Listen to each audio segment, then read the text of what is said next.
Hey, Zane Griggs here. Are you in the habit of eating artificially sweetened like candies or diet sodas or maybe even chewing sugar-free gum throughout the day?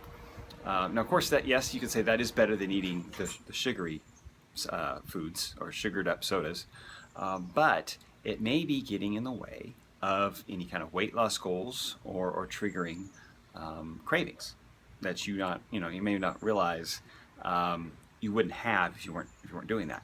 Here's what happens. Let me give you an example. Have you ever walked into a restaurant or somewhere where bread's being baked? You weren't necessarily hungry before you walked in there, but suddenly you get in there and you smell the food or you smell bread baking, and you feel hungry. You actually get a stomach growl, and suddenly you want to eat.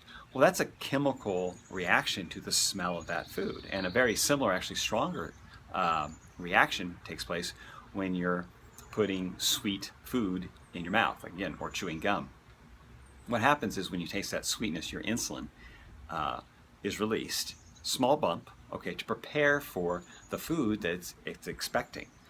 So insulin released means that you stop releasing fat for fuel. So if you were burning fat and your body was releasing fat from its stores for fuel, that stops because it's making room. It's expecting more fuel to come in, and you want to overload the bloodstream with all this fuel. So if you're going to be eating or it's expecting food, okay, from the taste, you're going to shut down fat stores, or shut down fat release, okay, from your fat stores.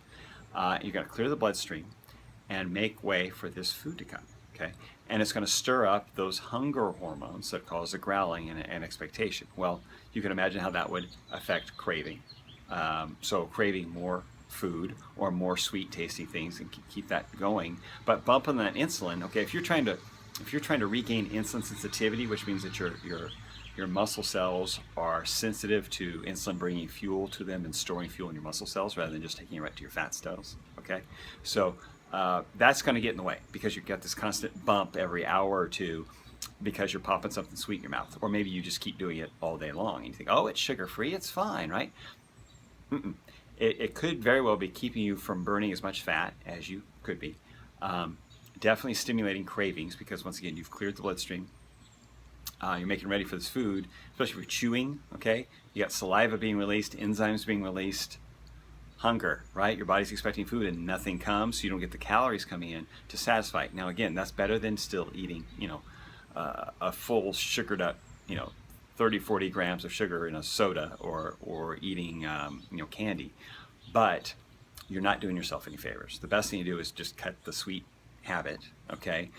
You get enough bumps in your insulin from your meals that are actually providing nutritious food. It's best to go, the long periods between meals, burning fat and letting insulin levels and blood sugar levels stay low. So that's going to be the most beneficial for weight loss and for cutting cravings and maintaining or regaining insulin sensitivity. Talk to you later.